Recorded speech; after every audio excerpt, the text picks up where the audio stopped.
Медът е най-известният пчелен продукт. Неговата известност се дължи както на високите му хранителни качества, така и на доказаните му лечебни свойства. Пчелите приготвят меда от капчици нектар, събирани от цветовете на растенията, които подлагат на преработка най-напред в медвед си гушка, а след това в килийките на питите. Just stand up tall, look them in the face and say,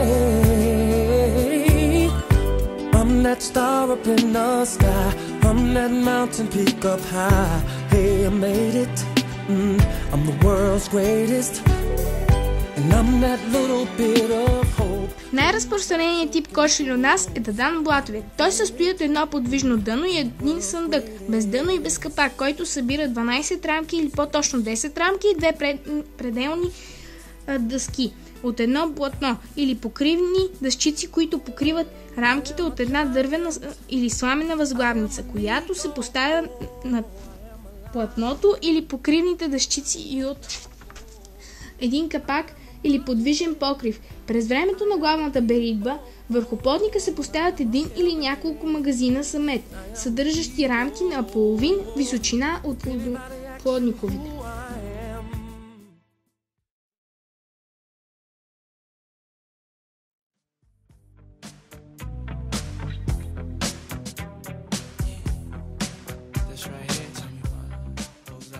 Важен уред, без който нито един пчелар, колкото и опитен да е той, не трябва да пристъпва към пчелите, е пушалката. С помощта на нея може да произведе повече или по-малко постоянна струя дим, която, както е известно, действа успокоително на пчелите.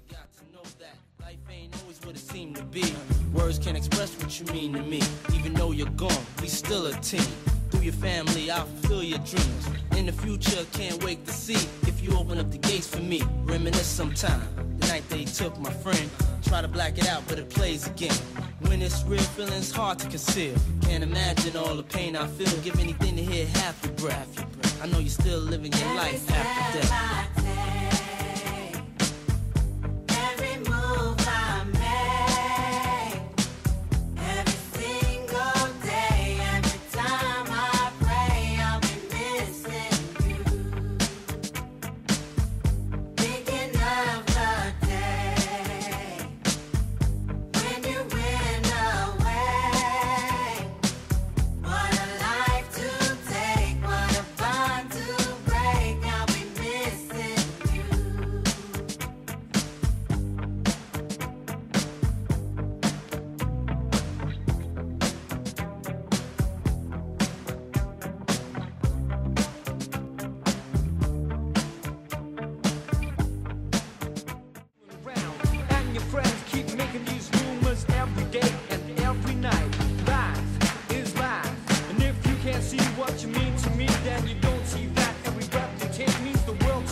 Just be good to me.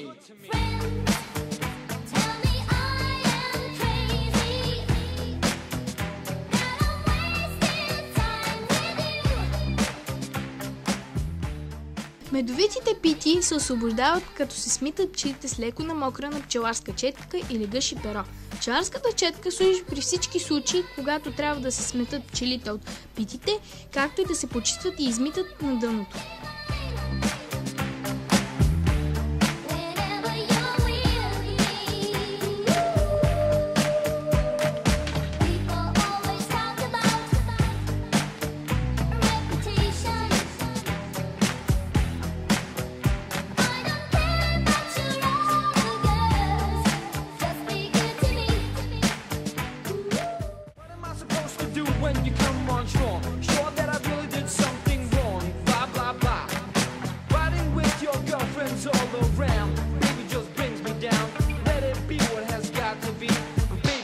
Just be good to me.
not what I see. You keep saying just be good to me. I keep running up and down the town, and I honestly think that you're fooling around. And your friends keep making these rumors every day and every night. Life is life, and if you can't see what you mean to me, then you don't see that every breath you take means the world to me. Totally. They keep saying that you're wasting your time. You keep saying that you gotta be mine. Let it be what it's got to be. So baby girl, just be good to me.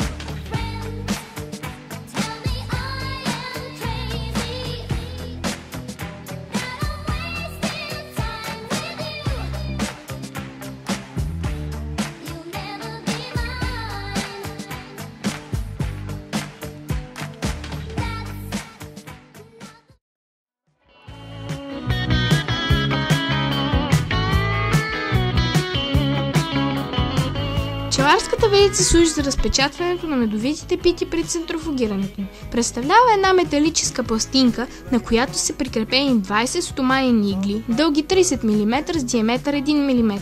Когато се работи с вилицата, държи се така, че разпечатаните капачета да се задържат на металната пластинка. Разпечатването обаче на медовитите пити с нож е по-производително, затова в последно време вилицата се изостави.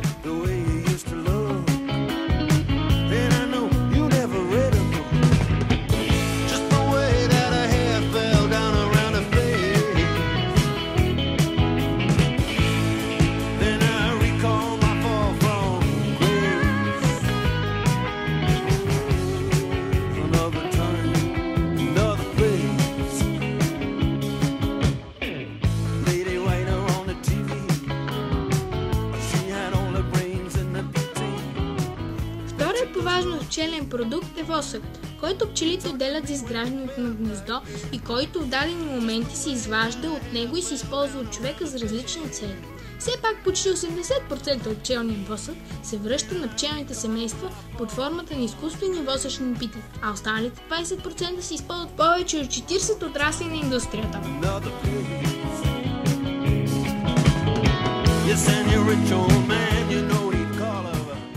Центрофугата е уред за изваждане на меда от питите.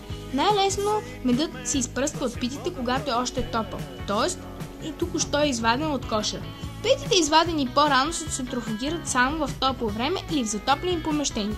Ако са запазени при ниска температура, преди центрофугирането трябва да се загреят поне 5-6 часа при температура 20-25 градуса.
От последния не знам.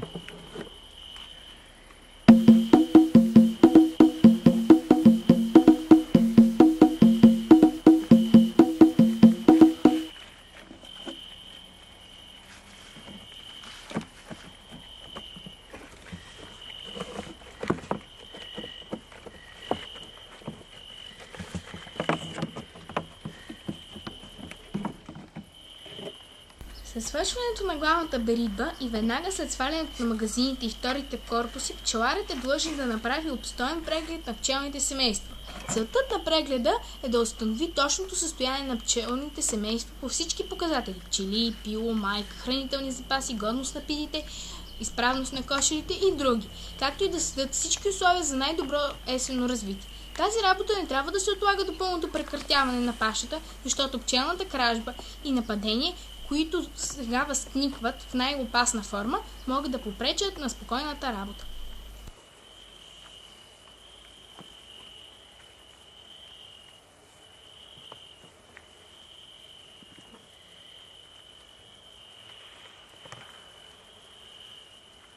трябваше да го слагам аз.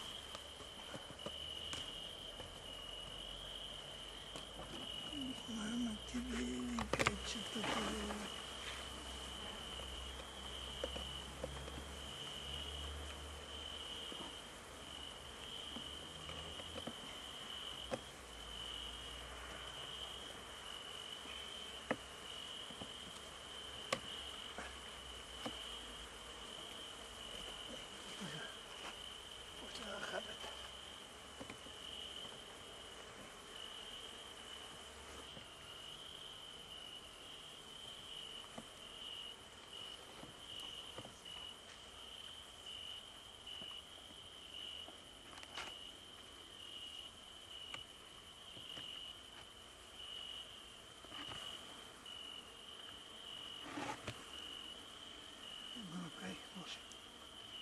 Лошо това нещо.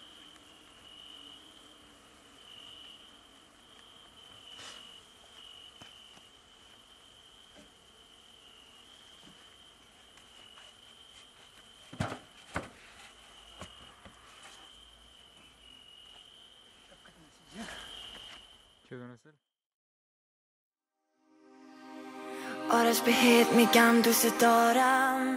Ако пчелината е малки състои само от няколко кошера, подреждането на кошерите не представлява особена трудност. Според мястото, с което се разполага, кошерите се нареждат в един или два реда. Тук не съществува опасност за пчелите да се заблуждават поради голямата възможност да се създаде рязко разнообразие на всеки кошер, да се пояди с различен цвят всяка фасадна страна на кошера, за да се посади различно по вид и големина дърво или храст, изобщо да се даде на кошера самостоятелен и неповторим вид, който улеснява пчелите при тяхната ориентировка.